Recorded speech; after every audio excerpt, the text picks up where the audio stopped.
Good afternoon. My name is Leonard Spangler, and this is our Crisis Negotiation Incident Project for CRJ 311 Effective Communications for Criminal Justice Professionals on October 9th, 2022. For this video, the current situation of the video, it occurred recently, September 23rd, 2022, at approximately 9:19 a.m. in Austin, Texas. The Austin PD received a 911 phone call of a disturbance between a man and a woman regarding a child custody incident in the 6100 block on Fairway Street in Austin, Texas. So that's the situation and the location of what's going on.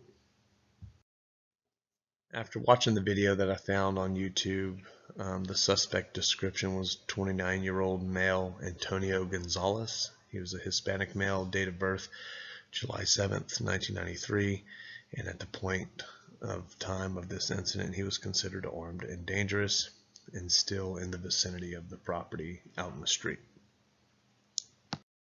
Upon receiving the 911 phone call from the residents, patrol officers were dispatched to the location of the call.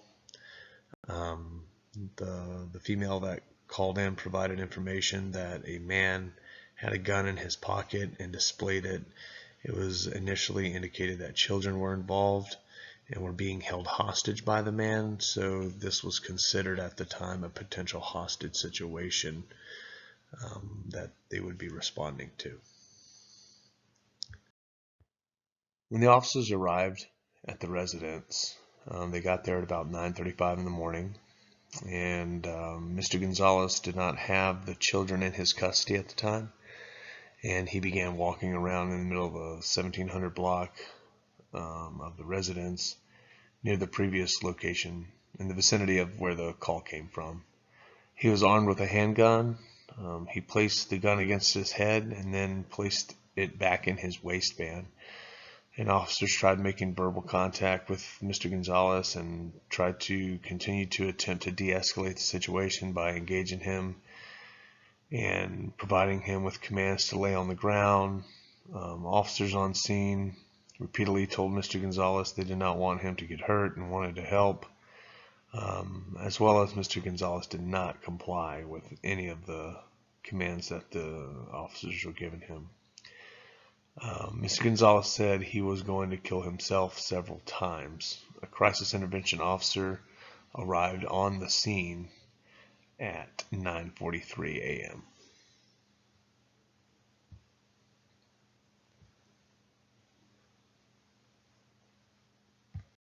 Upon the arrival of the crisis intervention team, SWAT was also initiated due to the platform of the situation. The crisis intervention officer arrived on the scene at 9:43 a.m. and at 9:47 a.m. SWAT was called to the scene as well. So this templated hostage situation that was happening in Austin, Texas, at 9:59 a.m. the first SWAT officer arrived on scene. This became an open air SWAT call, which describes a situation where a subject's not inside a vehicle or a structure, and they're in an open air environment threatening themselves or others. So officers were concerned for the safety of Mr. Gonzalez and the other people in the neighborhood. They attempted to evacuate all of the homes in the immediate area, and there were some residents inside the homes who decided not to evacuate and instead chose to shelter in place. During the attempt to de-escalate the situation with the crisis intervention team, it took them approximately about 2 hours. They tried working with him. Austin Police Department, crisis intervention officers, and hostage negotiators attempted to de-escalate the situation by speaking to Mr. Gonzalez through both a loudspeaker and a cell phone. The gun that Mr. Gonzalez placed in his waistband remained visible to the officers and was easily accessible to Mr. Gonzalez.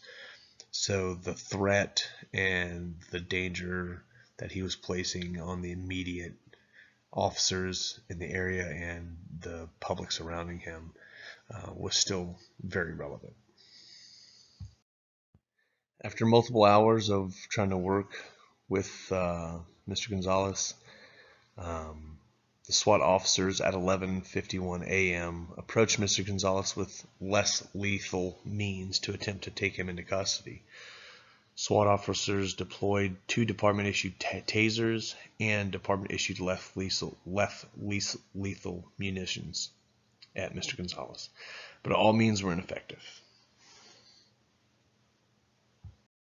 After multiple attempts to de-escalate the situation, Mr. Gonzalez then reached for his gun and attempted to pull it from his waistband.